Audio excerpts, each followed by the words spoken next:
So the Chiefs season for 2018. To be honest, there's a lot of good stuff in what I'm about to say here, and you kind of wonder how come they couldn't do more with what's on this paper, but there are kind of reasons for it. So the Chiefs obviously finished in competition in 5th, one spot behind the Hurricanes. They were competing with them to kind of get a home quarterfinal, but not really able to get it done. So they ended up having to go to Wellington, and that's where they were knocked out. Overall season record was 11 wins and 5 losses, so it's a pretty good record overall.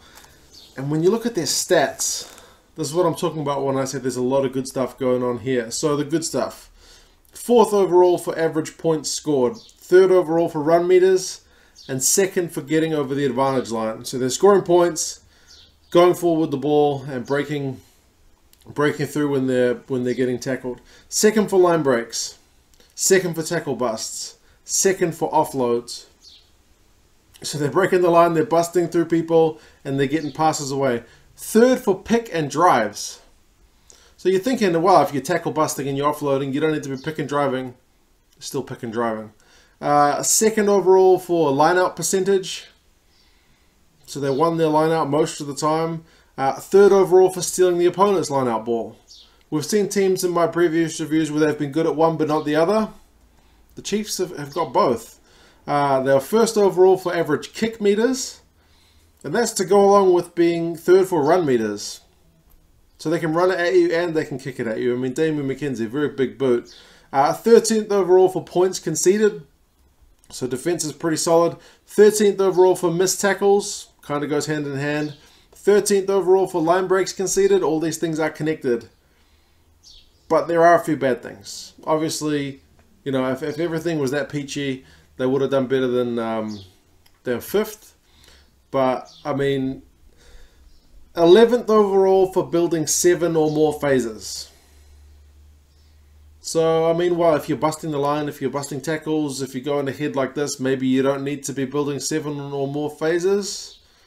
I'm going to say you probably could be doing better than 11th. 4th overall for conceding the advantage line. So, although they're not missing tackles, the other teams, when coming at them, are still getting forward in those tackles. So that's not too bad. 13th overall for penalties won, so towards the bottom end of that scale. And 6th overall for penalties conceded, so towards the higher end of that scale. This is kind of where the plot thickens a bit. So you're looking at all these run meters and tackle busts, offloads, everything is so great.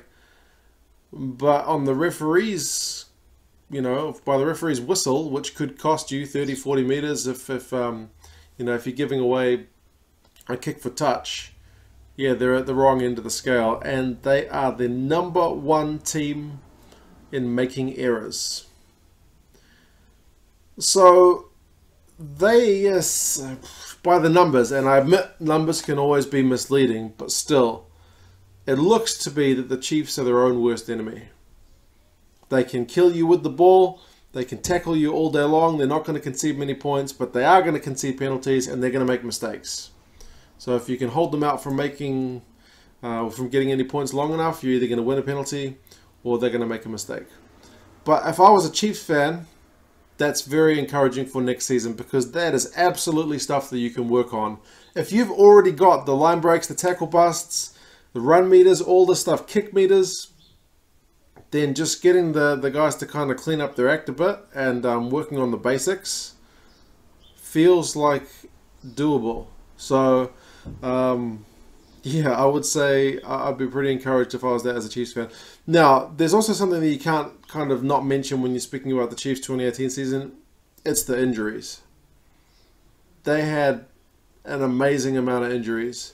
There were guys coming from club rugby to play for the Chiefs because they, you know, they just had too many guys out. You look at their props and they were just decimated. They had Angus Ta'avao, who was a Blues reject who went to the Waratahs, who couldn't get a kind of long-term contract with the Waratahs. I'm not sure if he turned one down or not, but he came back to New Zealand anyway. Wasn't playing Super Rugby.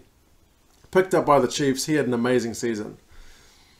So they had injuries, but they were able to turn these guys who are not supposed to be top-class guys, just into gold. So, but yeah, injuries and some of the guys having taken All Blacks kind of break, taking a rest with those break periods was costly. I mean, you look at that game against the Sharks in particular, they were without 20 players from the original kind of 38 contracted players. They were without 20 either due to injuries or All Black stand-downs. That's hard for any team to manage.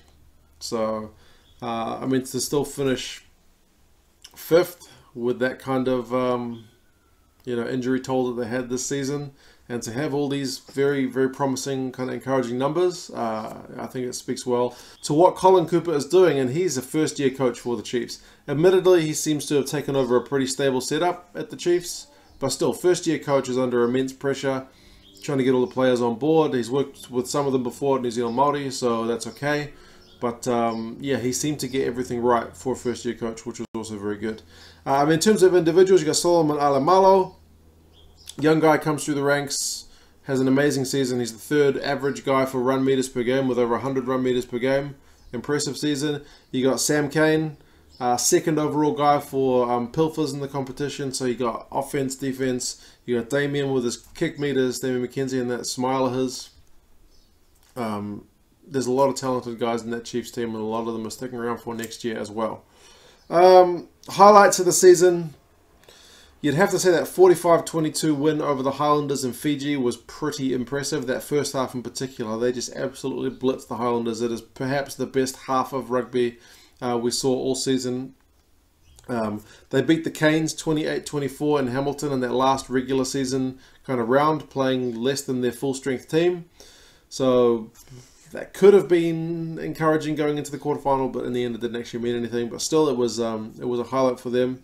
They had a 5-game streak from weeks 3 to 8, and they were 100% against Aussie Conference opposition. So a couple of times they lost to South African Conference teams. Obviously, the Jaguares came to New Zealand and beat them. I think it was in Rotorua. But, yeah, there were some lowlights, and I'm looking at the Crusaders because they lost both of those games to the Crusaders, and pretty handedly as well. They lost 41-23 down in Christchurch, and they lost 34-20 at home. So if the Crusaders are up at that top level, the Chiefs, despite all those injuries and still managing to be competitive, not quite there. Hopefully next season, if they got more players fit, they can get a more stable platform to kind of shoot through to the end of the season with. But yeah, definitely still not quite. I mean, their home record was really good. I think it was only the Crusaders that beat them at FMG Stadium. And like I said, the Jaguares beat them in a home match, which wasn't in Hamilton. But yeah, it was still just that that little difference between the absolute top and where the Chiefs are at. In terms of players for next season, they are losing Tui Nukuafe, who's going to the Blues. But they are retaining a lot of guys like Harris, Retallick, Ardron, Kane, Boshier, Jacobson, Tahuriorangi, Weber, D-Mac, Anton lienet-brown, Alai Malo, Wainui. There's a lot of talent right there. And that's most of the props as well. Their props, which hardly played this season, will hopefully be back fit next season and playing. So they're going to have their basic spine of their team is still going to be there. The leadership's still there. 9-10 combinations are still there. They're going to be tough. They are losing Pulu to the Brumbies. Natai, Messam and Bird are going to France. So kind of some experienced hands there. But the amount of guys staying is a lot more than the guys leaving. And there's a lot of talent in those guys staying. So, yeah, man, if I was a Chiefs fan, I'd be pretty optimistic looking forward to next season. Knock on wood, you get the injuries kind of sorted out. They can recruit some guys in those key positions where also they've had a bit of talent leaving. But yeah, I don't feel like the Chiefs are that far away from just kind of stepping it up. But I guess we'll see.